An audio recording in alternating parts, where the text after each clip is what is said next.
Hey, good evening. Kyle T. Mosley of HBCU Legends, as well as Black Sports Insiders, here with Mr. Wilton C. Jackson II. What's going on, Wilt? What's going on, Kyle? It's good to be back on for another show, man. Yeah, guys, we have completed our full month of Black Sports Insiders, our first month, and I'm very happy and very pleased. I hope you guys are pleased as well. And this young lady here, she's getting all dolled up for everybody. I was trying to feed my face. It's Miss Keisha Kelly. How you doing, Keish?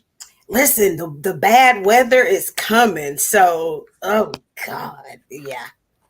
Yeah, unfortunately, we are praying for our friends and family, and I got 8 relatives in that storm, wake of the storm right now. So I'm praying for them. I'm praying for all the people in Tallahassee, surrounding areas as well. Even as the storm goes up to the other states, we're praying for you guys' safety, minimum flooding, minimum damage. Just be safe and do the right thing, and don't try to be a superhero out there, guys. Listen, they done already canceled school out here.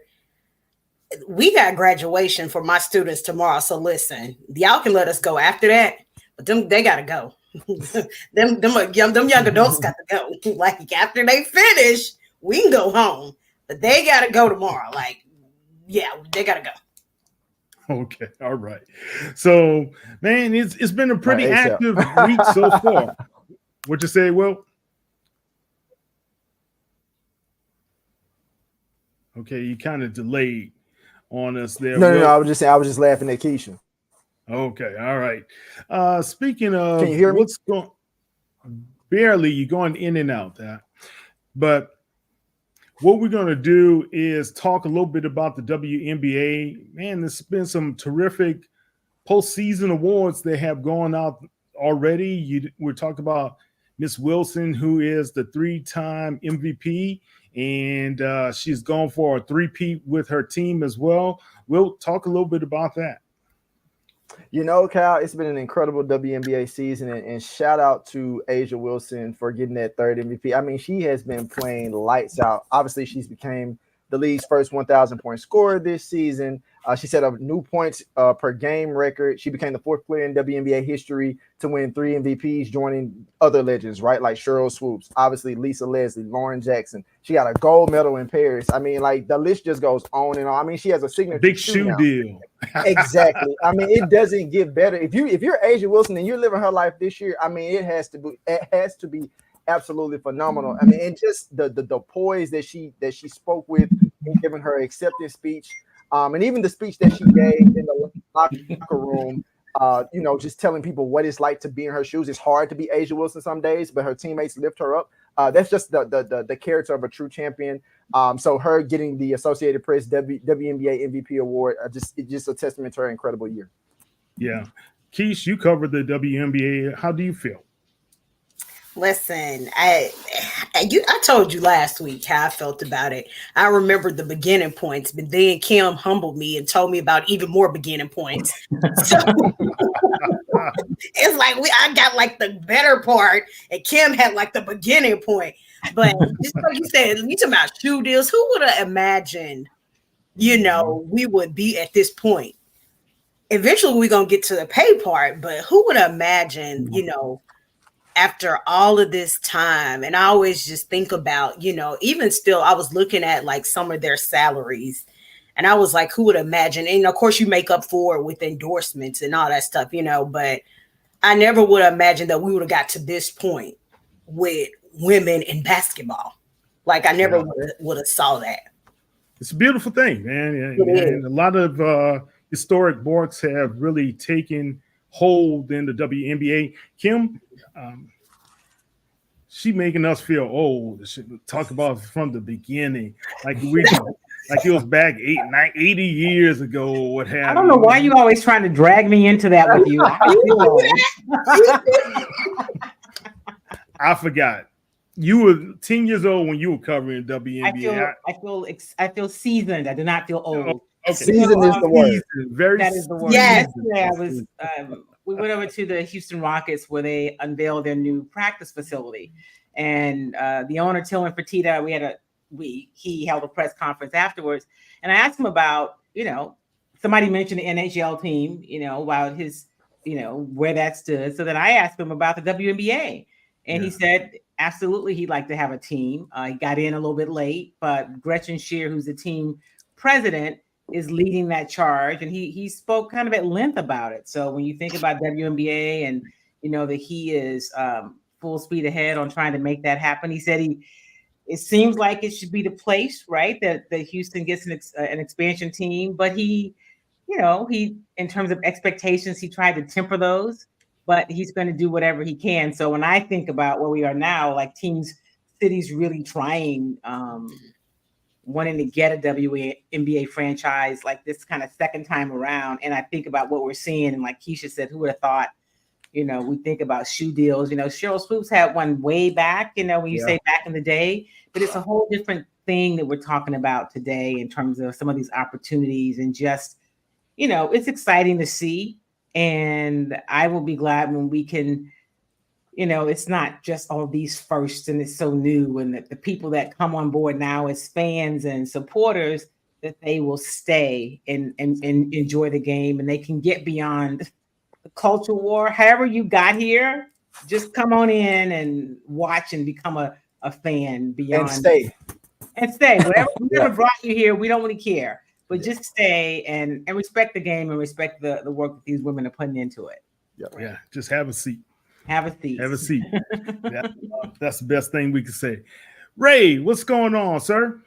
What's up, everybody? I'm in Washington, so as y'all can see, it's crazy right here. Right, one game did a whole lot. One game and one performance did a whole lot. I'm trying to tell you. We went from predictions that this team would win 6 games to now they can win 11 and they can win a division and maybe make some noise in the playoffs. So we'll see what happens. But it's all good vibes coming out of Washington right now. What about Atlanta? Yikes. We ain't talking about Atlanta right now, but you know what? No, they played the champs tough. They played the champs tough. And hey, you win some, you lose some, like Pop said on Friday, but you live to see another day. So 1 week at a time. That's how I live anyway. I'm not overreaction. I'm not overreactionary, I guess, if I'm saying that right. Okay. Not impulsive. We'll talk a little bit about the historic performance from Mr. Jaden Daniels from the Washington Commanders a little bit later in the show. But right now, guys, Caitlin Clark is the Rookie of the Year. Miss Carrington, she is the most improved player of the year, right? I like her. And all that these young ladies do, I mean, you look at the talent that's being out there and the talent that's coming up. Is Flau'jae, is it her time this year coming up? Or she has one more year? She has one more year. She has one more year. Yeah. Now they can't declare early. I think she's making more money in college. I think she has a COVID year. Yeah. That's why Angel Reese could have declared before last season, but she said, I'm making more money in college than I am than I would in WNBA. So she stayed an additional year to capitalize on that championship. So I think Flau'jae got the podcast. You know, she's a rapper. America's Got Talent. She's a rapper. Yeah. She's killing She's it. driving around in that big old Benz right now. She's doing it. Just makes sense. Yeah, it does make sense. And if you guys had a chance to look at the LSU documentary that's on, I think it's on Prime, right? And just talking about all the money that's going through the Bengals Tigers program, and you look at other programs, big programs like, let's say, University of Texas and U of H and Alabama, and I don't think you put U of H in that category, and I stop it. Fertitta, U of H. So anyway, Mattress Mac for U of H. They got big money there. You know, they hiding it from Texas Southern, though. I'll tell you that much. But anyway, I said it. And right now, guys, let's talk about what's happening. We got a guest that's going to be on with us, Miss Nia Simone, man, and you know she's doing her due over at HBCU Go. So she's going to talk about ladies in the media as well as how she got involved and just give us kind of a little lowdown and rundown behind the scenes. So get ready, get your popcorn ready to talk to her. And right now, when we look at the playoffs that's going on, what's happening with these guys? Are we expected to see the Aces to three-peat? I think right now that's an easy favorite to say, Yeah. but I mean, obviously the games still have to be played. But I mean, you can't lie. The performance they put on yesterday, for those who don't pay attention to Chelsea Gray, I think after yesterday's game, obviously she had some slow starts and still kind of, you know, bringing herself back to full speed. She looked incredible. She looked like magic. Yes, she looked like iconic Chelsea Gray dishing the ball like she does, and she's so important to what the Aces do on a you know, a game by game basis. And of course, you know, obviously you have Asia doing her thing, Jackie Young, Kelsey Plum. They're still obviously going to be the favorites to go after this three-peat. I will say this though, they are going to get a very tough Liberty team in this next round, and the fact that the Liberty have the #1 seed, that means they have home court advantage in those first two games. So obviously the Aces are going to have to make sure they you know, pack their bags tight and be ready to play when they go to New York, because that's a tough place to play in. Okay. Who you got, Keish?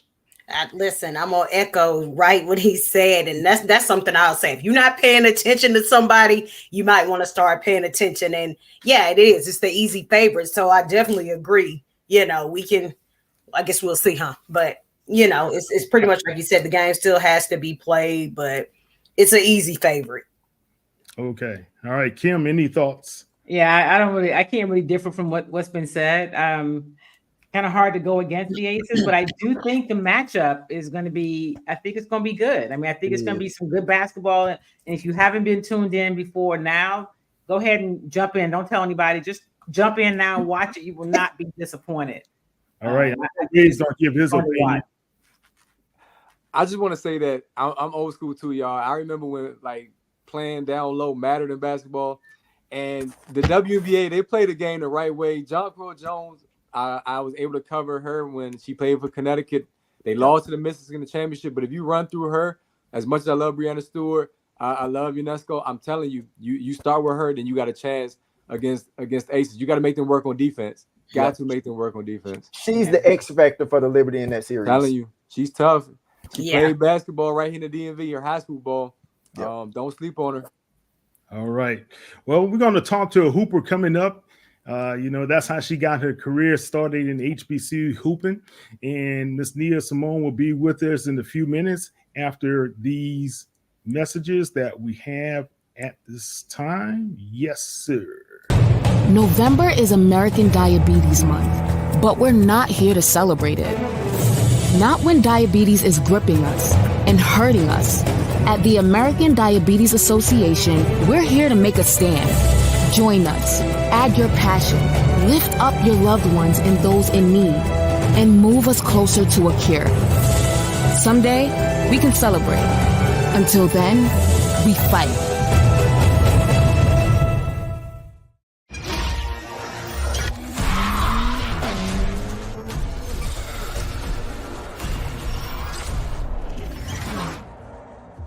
Visit your local Acura dealer for attractive offers on a new vehicle.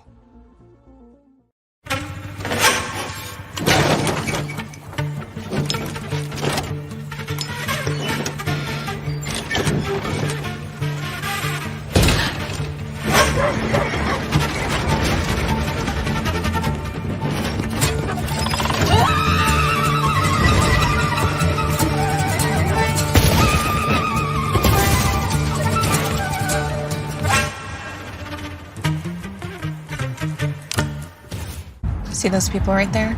Mm-hmm. When they get inside and find out this place doesn't serve food, they're gonna wish they had done this. Facts.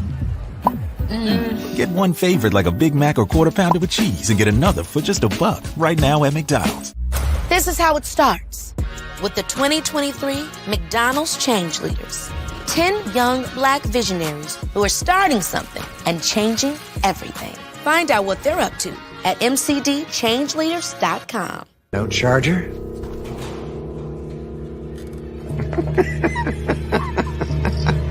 It's a Mac. The battery lasts all day. See you next week.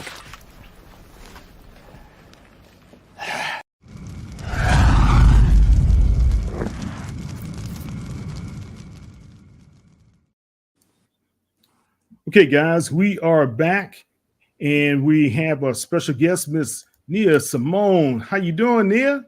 I'm well. How are you? What's up, family? Oh, Hey, good to Nia. see you. Hello.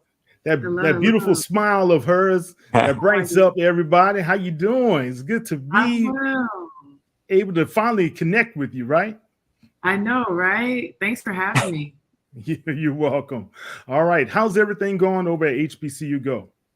Everything is well. We're rolling on into week 5, which is unbelievable how quickly the season will fly by. It's just like this. So we've had some great games on both the syndicated as well as obviously the cable side.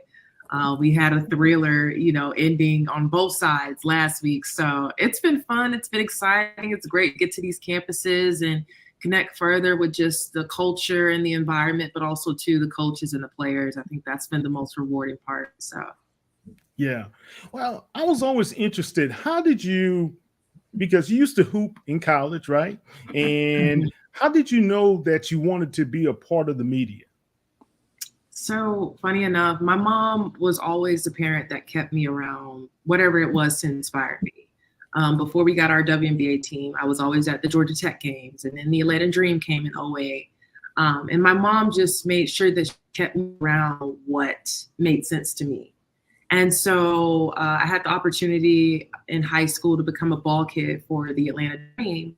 And I remember one day, it was pregame, obviously, I'm able to see everything that's happening, like literally from the beginning to the end of the game day experience. And so I had the opportunity. One day I was, rebounding for a player, and I see this beautiful, tall Black woman walk in, and I'm like, what's she about to do? I saw she was doing a report and stuff like that. And it was LaChina Robinson.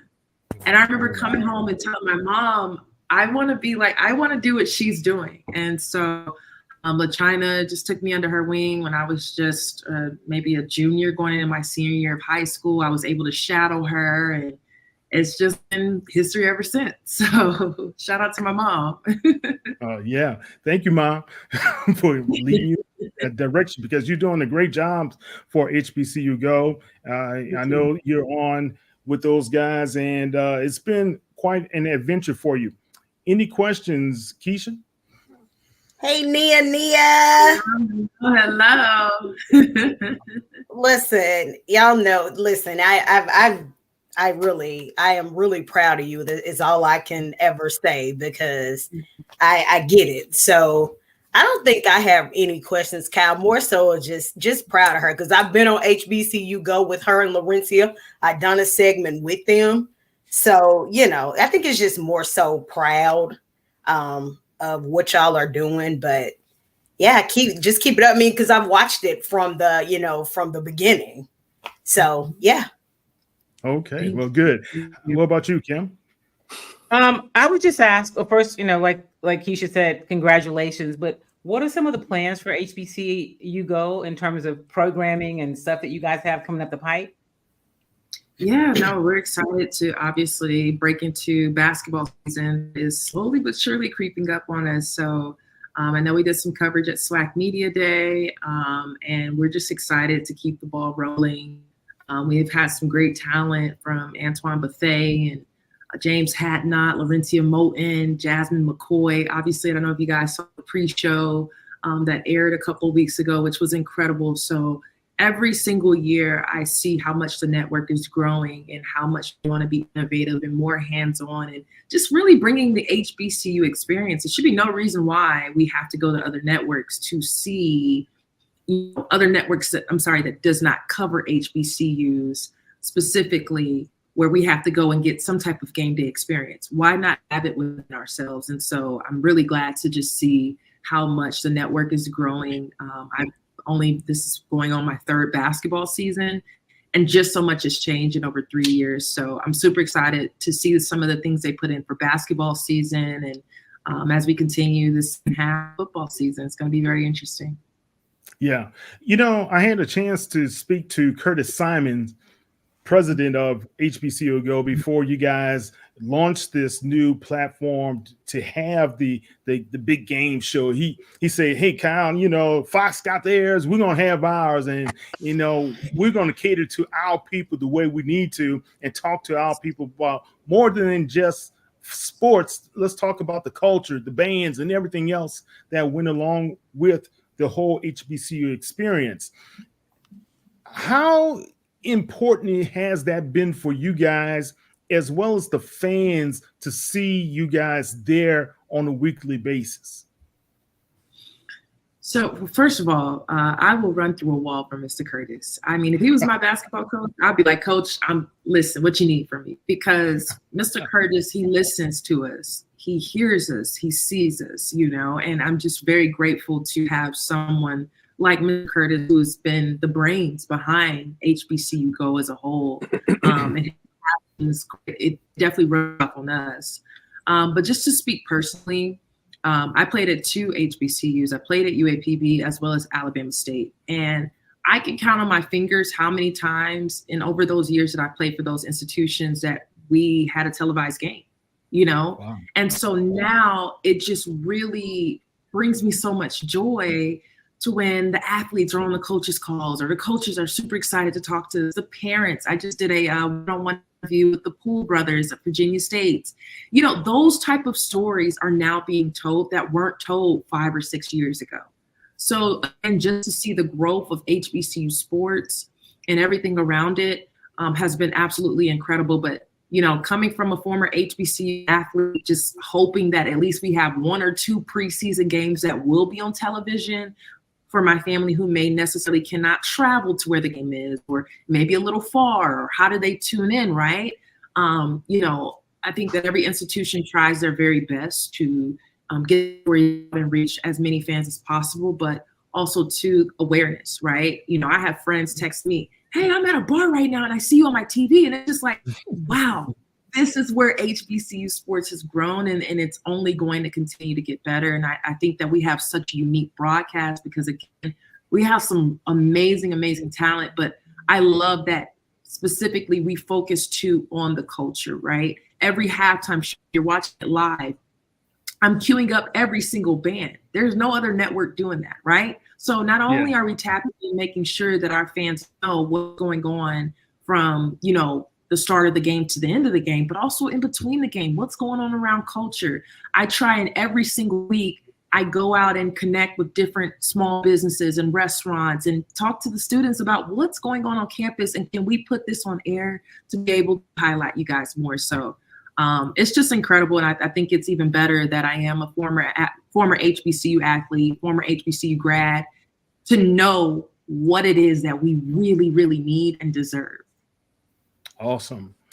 Will, any questions? Neil, it's always good to see you. I see you like every other week with Atlanta Dream, right, and we right. with HBCU game day, so it's always good to see you. My question is just, you actually kind of answered it a little bit, but I want to ask this: how rewarding has it been to be able to help some of these businesses and kind of go behind the scenes of telling these stories? And that's, I guess, the first part of the question. And then the second part is more so, which one would you say has been the most noteworthy, or the one that has really made you say to yourself, these are the type of stories that I really truly like telling? So I'll actually answer both in my response here. So we were at Southern University about 3 weeks ago, and our crew, we love to eat. So we always try to find the best mom and pop spots, the small businesses that we can go out and support and show some love to. And so shout out to Nat and Nick, who are our amazing graphics team in our truck on the cable side. Again, we are some foodies, so we're always going out to eat. And they're like, "Hey, you got to try this breakfast spot called Barnyard Cafe." And I'm like, okay, cool. So Saturday morning before the game, I pull up, and it's literally a barn, right? Mm-hmm. And I walked in, and it's literally, this is how much room you have. And it's maybe not even a mile away from Southern University's campus. Yeah. I walked in, y'all, and I just immediately felt like it was an absolute big hug to me that I really needed. The owners, Mr. Johnson and Mr. Neves, I give so much love to them because they were just so warm and welcoming. It was about 7 or 8 human jukebox band members that were in there just chilling, having a good time. They were eating. The menu is killer. And I'm like, I got to get this on camera. So I literally went back to my hotel. I had my camera with me, but I didn't have my mic. Mm-hmm. And so I was able to get back in time. By then, the members, they're just chilling. They told me that this is their safe space. You know, they're college students. And it's rare when you get on campus to find that home-cooked meal, you know, that meal that just makes you feel at home. And each of those students have told me every Saturday when we have a home game or if we don't have a game, we're at Barnyard Cafe with Miss Denise and Mr. Johnson. It really warmed my heart in. Mr. Johnson and Miss Denise, they love those students to death. I was able to mic Miss Denise up. I'm back in the kitchen with getting work. So I'm super excited to be rolling that out. I've been editing it because I want to put it together. And one of my goals is to continue every time I go to these small towns or wherever I'm at, or just the college towns or the communities, I want to be able to highlight those individuals. So really, really big shout out to Barnyard Cafe. If y'all are ever in Baton Rouge, Louisiana, please, please, please go support them. Y'all, their menu is off the chain. You will not be all right. Man, you're making me hungry right now. Let's get it. It's amazing. I mean, and it's stuck with me because I shed a tear or two because it's just Miss Denise and Mr. Johnson, again, we're just so grateful. And they were so warm and so kind. And I'm like, look, I hope I get a game, you know, back in Baton Rouge soon so I can go back and support them. So again, if y'all are ever there, please, please, please make support Barnyard Cafe. I mean, there's always homecoming. There you go. It's always homecoming. Ray, any questions for Nia before we sign off, man? Yeah, just one quick question because you mentioned Curtis, and Curtis is always so excited about the plans he has. Like he said, I want to have a HBCU March Madness tournament, you know, like separate. And I bring that up because, Kyle, you remember what I told you? It's a tragedy that when Tamika Reed was coaching at Jackson State, they never played Norfolk. Like those were the top 2 women's teams in HBCU basketball. They represented in the tournament. They never played. So what do you think about the future of like a college basketball tournament for HBCUs from the SIAC level and CIAA level up to the MEAC and SWAC level? The future is bright. You know, it's needed. You definitely have some platforms that are actually doing that work right now. But on a bigger scale, I think it's something that is very needed. There is, don't get me wrong, there's a basketball tournament that happens in Harlem every year. I met the person that's behind it. I'm so sorry. I forget his name, but I know he's a former coach or is a coach. I'm sorry. Even what was, I think was HBCU Elite, that tournament, all those different things, right? But having a big, massive tournament, I think it would just be amazing for the coach. Of course, for HBCU athletes to get more support, more eyes on the game, as well as the institutions. And I just think it's incredible. And so Mr. Curtis, listen, we'll sit down, we'll be talking. I'd be like, man, Mr. Curtis, I love it. And I feel it. And I feel so empowered after I talk to him. So when that man has a vision, trust and believe, he's going to do whatever it takes to make sure that vision comes to life and to continue to elevate and amplify HBCU sports culture as much as possible. Mr. Curtis Simons doesn't play. We would not have had BET if it were not for Curtis Simons. We would not have HBCU Go if it were not for Curtis Simons. So he is a legend, and I appreciate every time he's able to share any bit of knowledge to me. I do have one question for you, and I always like to ask this question because as a female in sports media, what advice would you give to a young lady who's looking at you now, and just like you looked at the China and wanted to be and aspire like her? What advice would you give to her, these young ladies at this time? Block out the noise. It's so much noise. Being a double minority, being Black and a woman. And there's so many people that will tell you, well, maybe you should try behind the camera, or maybe you should do this, maybe you should do that. It's a lot of people on a journey that try and discourage you, whether if it is to be on there or whether if it is to be behind the camera. And we have to create spaces for each other and ourselves, because when we get into these spaces, there are a lot of times there's people that may not look like us, that may not talk like us, that may not understand what it took us to get there. And then, of course, with the noise part aside from that is social media, right? Where you can easily compare yourself or maybe feel like you're not doing enough when you are doing just right. So if I could give advice to anyone, block out the noise and continue to follow that dream. Be as delusional as you want to be. I was very delusional. I'm still delusional, but that's okay. You know, it's good to be delusional every now and then. I'm a little delusional in a healthy way, but no, seriously, block out the noise, because it's so much noise and it's so many people around you telling you what you can't do, because maybe they could do it, right? Yeah. Hold on 1 second. Do you have at least 5 more minutes for us? We have to go to commercial break. We'll be right back, guys. Okay. Yep. November is American Diabetes Month, but we're not here to celebrate it. Not when diabetes is gripping us and hurting us. At the American Diabetes Association, we're here to make a stand. Join us, add your passion, lift up your loved ones and those in need, and move us closer to a cure. Someday, we can celebrate. Until then, we fight.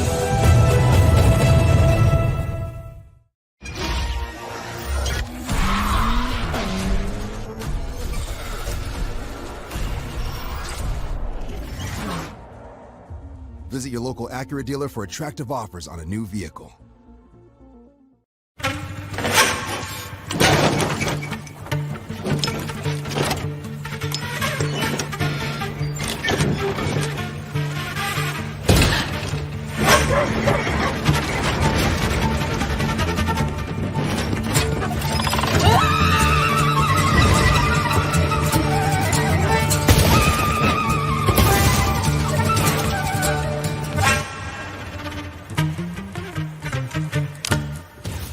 See those people right there?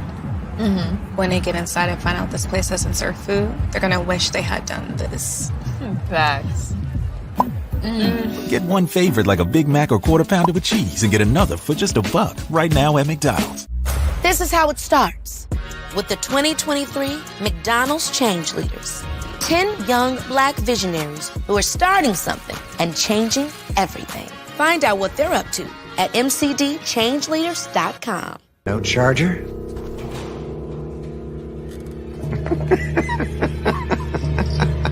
It's a Mac.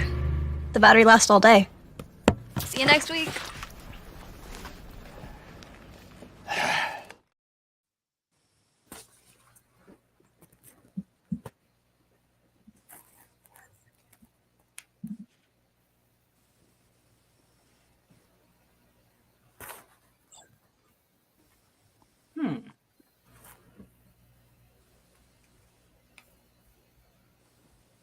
Here, but I am back with the crew. How y'all doing? Right. Okay. So you were talking about being a young lady in the sports media business, and Kim, you've been in the business for a little bit, like probably 5 years. So okay. Kim, he trying to play you. Okay. Well, I was trying to be delicate about this because she always gets on me when I say she's been in it more than 2 years. So I'm just trying to stretch it a little bit. Now, Kim, but seriously, Kim, what type of question could you or advice give to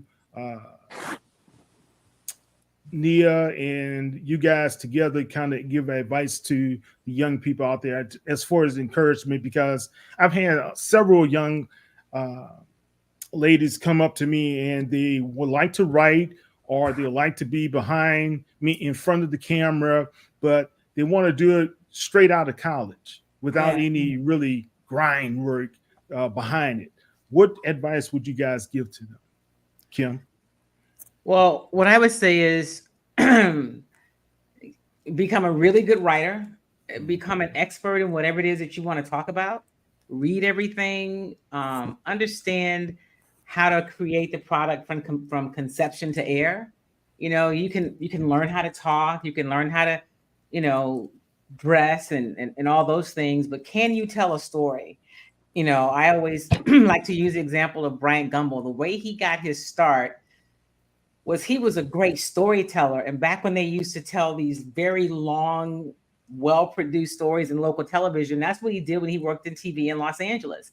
And that's how he ended up going from there to the Today Show and then to all of the work he did, because he was just such a good storyteller. And so that's what I would say. Be able to write, you know, be a good writer, be a good storyteller. And these days, be a good producer, because you're going to have to produce your own content. And that's what's going to be important. And that's what's going to separate you. Get the experience, because you can never, you know, you can't coach experience. You know, it's kind of like playing. So get experience, learn as much as you can, and really be good at your craft. You know, it's so, I call it the, hey, look at me, I'm on TV syndrome. And that sounds like, yeah, you know, don't you want to do that? And there's nothing wrong with being on television, but how do you show up, right? And what are you giving people when you do show up? And then really, where's the future? Now there's so many opportunities to, you know, do your own thing, but you got to be able to create content. And content comes from being able to, you know, it has to be produced and it has to be written, and learn those things. And then the other stuff will follow, is what I would tell people. Okay. Same to you, Nia.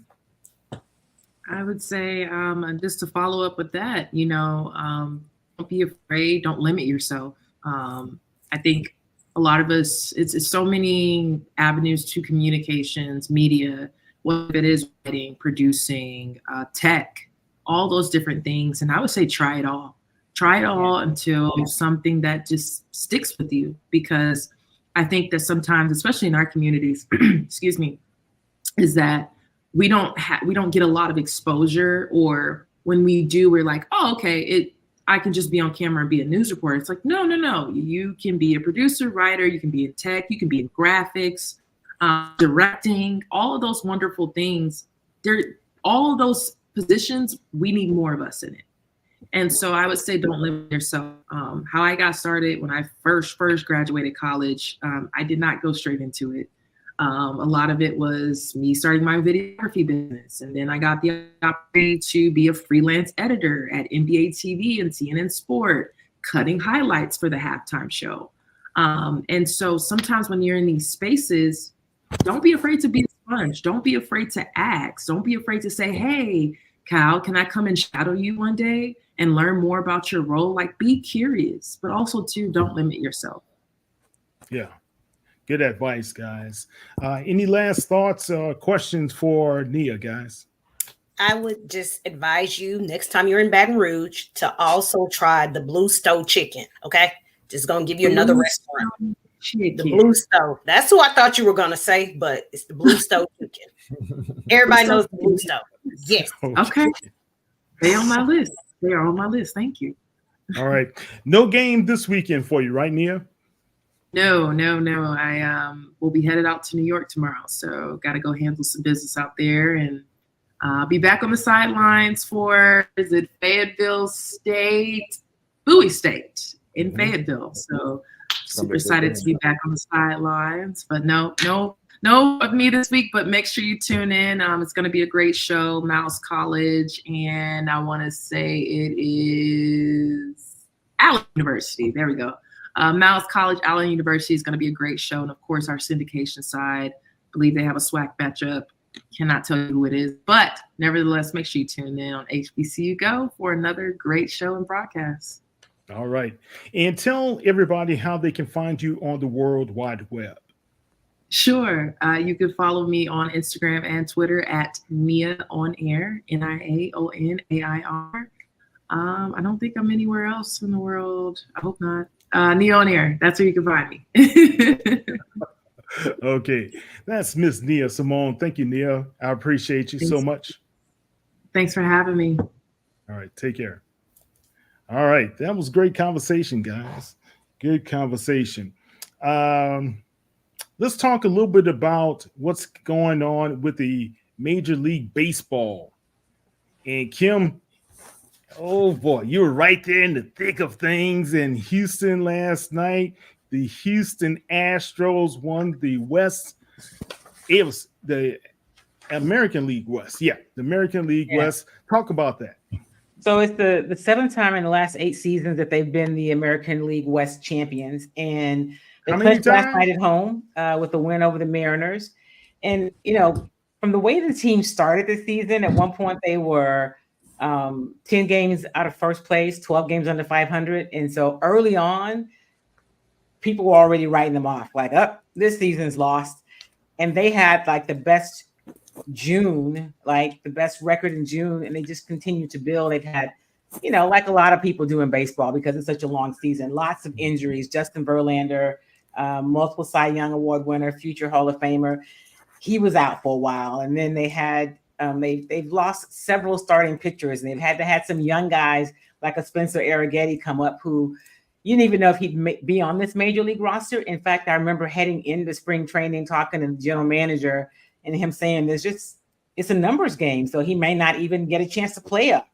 And it turned around, and he's been a huge part of this team's success, a young guy like a Hunter Brown. So just what they've done this season to be able to get back here has been, fun to watch. And you saw that in the clubhouse last night, and it's the usual. I've covered them and these celebrations for years. I was totally unprepared. I didn't have any rain gear or whatever. And somebody looked at me and said, I know, I've been everywhere today, like Rockets opening facility. And so there I was. And so in terms of how far they can go, I have no idea with this Astros team. But what I will say is, because the expectations aren't like they've been in recent years, I think it's less pressure. So listen, they could go out in the first round, and in their wild card series that they will host against, either if it started today, it'd be the Royals, but I think it might be the Tigers, or they could be back in the World Series. And so we'll just have to see. But it is I love baseball, so it's fun to watch, and it's been a cool team to cover. At some point, this ride's gonna be over, but they've been on it for since 2017, really. I know a lot of people were concerned about the Astros early on, like you said, with being back as many games as they were, but to be able to see how this team, especially the veterans, kind of steadied that whole ship, as well as they brought in some new key players as far as the pitching is concerned and everything. That was good to see. Yeah, Justin Verlander last night, talking to him, and he struggled, right? There's some people who would say, man, Justin Verlander shouldn't even be in the rotation when you get to postseason. This team is big on analytics, right? The front office people are big on that. Justin Verlander has been, he's been bad since he's come back from being injured. So I don't know what they're going to do. I don't know how you leave him off because of just what he's meant in postseason. But he couldn't get us out at this point. He's been bad. But last night, talking to him in the clubhouse, he talked about really the young players. Without a Hunter Brown or a Spencer Arrighetti and even Ronel Blanco, they're not in postseason. So I would say it's some of the young players that have come in, and then Yainer Diaz behind the plate has been calling some great games. Altuve is Altuve, okay? That's who he is. But they have been Kyle Tucker, who was on an MVP track until he got hurt and missed, almost 3 months. So they've had to have a lot of different people step up. And so I want to give credit to Dana Brown, the general manager, in his second year as GM, who people really were like, he didn't know what he's doing when he went out and signed Yusef Kikuchi. And people were like, he can't throw. And he's 9-0 since he's been here. He brought over Jason Hayward. And the first thing was, he's washed up. But Dana Brown, he knows what he's doing. You don't get to be in the positions he's been in baseball, let's face it, as a Black man for all these years and not know what you're doing. And so I'm glad that the moves he's made have really panned out. And so for that reason, I'm a little biased and wanted them to have success because of Dana Brown. Yeah. And before we go to break, just quickly tell everybody, because we debuted the video last night on the top 10, you had a interview with the Astros dietitian. Why is she so special? So, every Major League Baseball team has to have a registered dietitian. And when I was looking at the media guide to start the season, I'm that person. I read the media guide and I was like, who is this woman? Well, she's the dietitian. She's an African-American woman. She's 28 years old. She's one of two African-American female dietitians in Major League Baseball. And I just thought, let me talk to her. I'd love to know her story. And so she's obviously, 28. She's very young. She did some work in the minor leagues, but just even the story of how she became a dietitian. She talked about how when she was, I guess, in the 6th grade, she was diagnosed as being type 1 diabetic. And so she had to go and meet with the dietitian. And that was when she knew, like, oh, this is a thing. Like, this is a job. You get to work with people and work with food. And that was starting her interest in being a dietitian. And so she studied it and, did all the things you have to do in terms of being registered and certified and the masters. And now she is the dietitian. She, over everything that has to do with food and the diet of this Major League Baseball team. And so last night I talked to her after the game. She, of course, was there because she's considered a part of the coaching staff. She doesn't wear a coach's uniform, but, she's at every game. She travels. So when they take the picture on the field for the coaching staff and the players after the game as AL West champions, she's a part of that picture. And so I thought that was really pretty cool for her. And she said, in the past, when I worked in colleges, right, even with Olympic sports, when you're as a dietitian or a minor league, you're not playing for anything like maybe a World Series. And so to be a part of that was special for her. And, so I've been kind of following her and keeping up with her this season. And it's like you said, there's not a lot of Black people. She didn't really have a role model to look to about how to do this work. And so she gets a lot of people that will come to her because she's there. And at 28, she's fine with it. She knows it's important to reach out and let people know this is an option for one of those jobs you can have if you want to be involved in Major League sports. We will replay that later this week for you guys. Possibly on Friday, we'll have a replay of that interview. It's a great interview, guys. We'll be back in 2 and 2.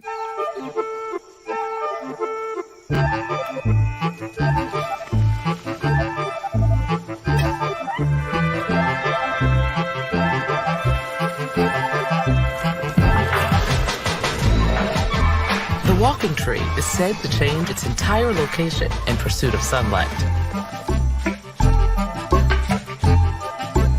Where could reinvention take your business? Accenture. Let there be change.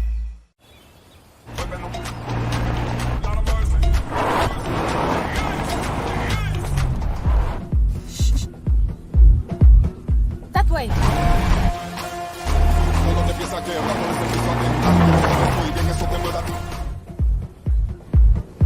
We're close.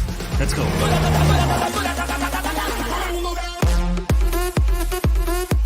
With Nissan, fun has no limits. Hey, it's Jared. Let me show you how I created my dorm room vibe for less with Amazon. I have tons of different clothes. I have some pajama pants, more pajama pants. People say I have too much. I don't really listen to people. I love to journal. I got my gratitude journal, I got my mantra journal, and I got my 5-minute journal. And I got a package from Amazon. Let's see what we got for today. This is perfect. This is my journal that I journal about journaling. Dear Diary, I wish I had more PJs.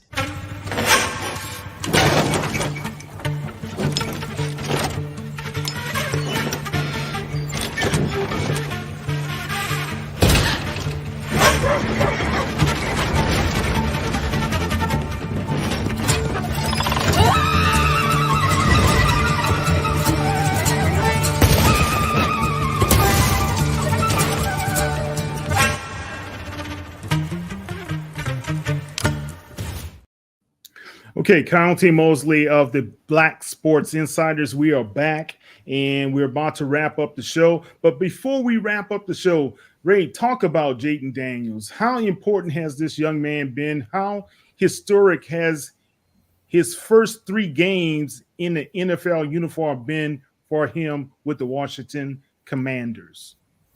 I was just talking about this before I came on with you guys, and I was trying to compare it to another era in Washington Redskins / Commander history. RG3 is probably the closest example. 2012, the team went on a 6-game winning streak, went to the playoffs. And anybody who knows the DMV area, the Commanders are number 1. Even when they're losing, I don't care if another franchise like the Nationals or Capitals have won championships, even the Mystics, the Commanders are number 1 around here. So to see the reaction, we got people saying they can't sleep because they just so excited about it. I have not seen anything. Sean Taylor, we know the late Sean Taylor, he created that type of buzz around here. But I'm going to go all the way back to the 90s when the Hogs, Darryl Green and Art Monk and Doug Williams, that era, I haven't seen excitement like that since then. And we're talking about how many years later now. Just one game did that, but it was such a historic performance.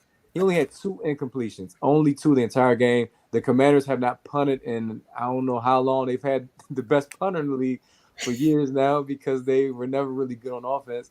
But what he did as a rookie on the road against 2 LSU legends on the other side, and Joe Burrow and Jamar Chase, it just showed the type of young man he is, and he's so likable.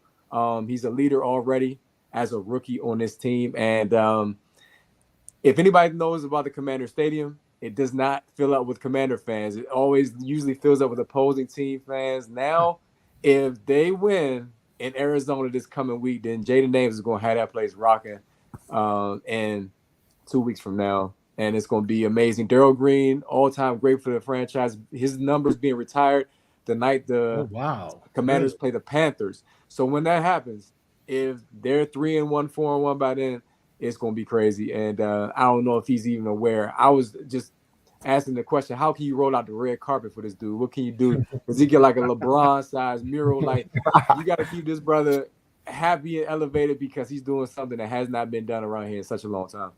Yeah, isn't Green from Houston? He is from Houston. Yeah. Another Houston great. Blessing the NFL. But historically, Drew Brees, Tom Brady, Jaden Daniels, through 3 games in the NFL, those 3 men now have the highest completion total of any quarterbacks ever to play the game. And Daniels is number 2 behind Drew Brees by 0.2 of a point. Isn't that something? Awesome. Congratulations to that young man for what he's been doing. It kind of reminds me of what CJ Stroud did last season for the Houston Texans, right, Kim? Yeah, it does. And I remember when Jaden Daniels was coming out, although Caleb Williams 2 years ago, people said, oh, he's going to be the number 1 pick. And so it was kind of embedded in people's minds. But there were many who watched him and said that this Jaden Daniels is the best player in the draft. And best quarterback in the draft, I'll say. And so but it all comes down to getting in with the right system, with the right people around you and the right coaches, right? And so I think that he went to the right situation for him, and it's good to see him do so well. It's usually early rookies struggle those first few weeks. It takes them a few weeks to kind of get their footing. The game starts to slow down a little bit. So for him to come out the chute and be able to do what he's done is impressive. Awesome. All right, guys, let's talk a little bit about some HBCU football here. Let's see if we could be able to. Can you guys see this file? Nope. Okay. Don't worry about it. All right. Kyle. Well, look, it's been one of those days with the show that we've been having some technical difficulties. But anyway, we will keep on rolling. How do you guys see the Jackson State, Texas Southern matchup? Wilton, are you going to come down to H-Town, or are you going to stay in Jackson and wait?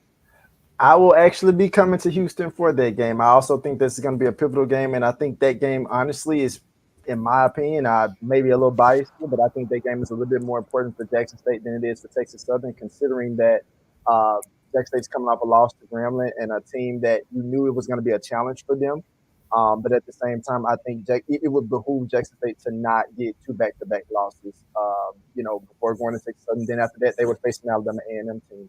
But this is also a Texas Southern team. I've been telling people this is not the same team that you would have expected from Texas Southern the last 2 to 3 or even 4 years. This is gonna be a team that's ready to compete from both sides of the ball. They have a lot to prove. And if Jackson State's not ready, and I guarantee you Texas Southern is going to watch that same tape that Grambling did to Jackson State in Grambling. So if TC, obviously haven't watched tape this week, he talked about, some of the defenders, specifically the linebackers group for Texas Southern. They have to be ready to play. Okay, Kim. Yeah, TCU's, they're big up front, and in the game against Lamar University, it was some untimely penalties for them that really was the difference in that game. But they should have their quarterback back this week, which is going to be a huge difference because they haven't had him since the PB game. Right. They held him out last week when they played Lamar University. Yeah, Mr. Cooper, right? KJ Cooper. KJ Cooper. Yeah, they're really physical, especially up front, and so it should be a fun game to watch. It really should. And I know that they want to, win their first home. This is their first home game, and with the new coach Chris Dishman era, even they played in the area, but it's their first home game, and I know they want to. They're really fired up to try to, clean up some of the mistakes they've had and to get a win. So you're right; it should be a fun game. Keisha, Southern, who are they playing? We are on God, praise God. We are on a bye week. Thank you, Jesus. Okay. All right. Ray, what's happening in the MEAC and CIAA? First of all, I just want to say North Carolina A&T, man. Whenever you see your ex and you can get a win, it's always good. I always talk about those who have left the MEAC. And they got South Carolina State this coming week. So maybe a chance at redemption for them. Their whole alumni group and fan base, they think they're so important. Like, all y'all do is talk about us. But anyway, we'll see what happens. There's more chatter about them coming home. Norfolk State got a big win against VMI last week. Played pretty well. Passing game finally got going. As a matter of fact, their alumni group shared the video from last week about Michael Vick. So the discussion about a coaching change is still there. However, they play Central. Everybody knows Central's predicted to finish first. Central just smacked A&T as their rival, and Central's the best team in the conference. So it's an opportunity for them to take another step forward. They can show up like they did week 1 and last week in the trenches, and also establish that passing game. They got Jalen Daniels down there. And Norfolk. I think those are the 2 biggest games in the MEAC this coming week. And I like, again, what Chennisberry's doing. If you beat A&T pretty bad, kind of like Central did, then you setting up yourself for a fun game against North Carolina Central. All right. Well, good. Top teams in the nation. Who would those guys be? I have Florida A&M number 1, NCCU number 2. Who's coming in third there, Will? For me right now, it's a little tough. It is a little tough. I would probably put, considering that Hampton beat Howard, I would put Hampton. Oh, Hampton. Okay. Yeah. What about you, Keish? Are we going D1 or D2? It doesn't matter.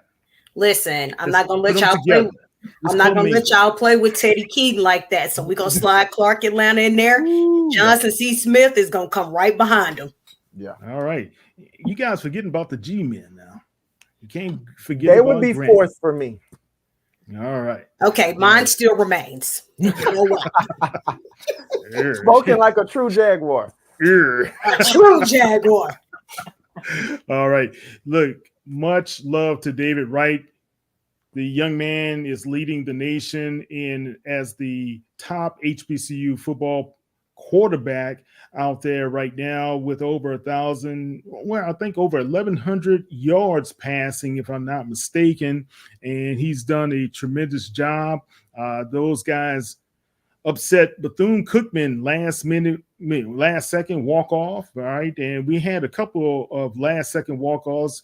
We're not going to also talk about what happened to Prairie View. And that was a sad case, but I know Keisha was very overjoyed. She couldn't stop her elation and her text and many texts about it. But Keisha, congratulations to you guys. And I know Coach Graves, that was a load off his shoulder because those guys needed to have a win, and that was a great win in their comeback. All right, guys, we will have more for you guys on tomorrow. I have a special interview with Coach Mathis from Morehouse College. He's going to be with me talking a little bit about how the Maroon Tigers got the first win and his first win as a head coach. Yeah. And we got to celebrate the little things, right? But also, guys, we will have a preview and talk a little bit more about what's happening with the games ahead for this weekend. And Wilt and I think we're going to be with what time are you coming in town on Friday? So Friday I'll be in about noon. So that'll be about that time. Yeah. We'll try to get together on Friday then. Yeah, and for sure. Probably we'll do something live for you. You never know. So that might be a special thing altogether. Guys, let's have a great, safe weekend. Again, we're praying for everybody who will be impacted by the hurricane that is approaching. And it's September Prostate Cancer Awareness Month. I am a survivor. Guys, get tested. Please get tested. I'm Kyle T. Mosley here with the Black Sports Insiders, Miss Keisha Kelly, Kim Davis, Ray Rogers, and Mr. Wilton C. Jackson II. Thank you very much. Have a great evening. Take care. Bye.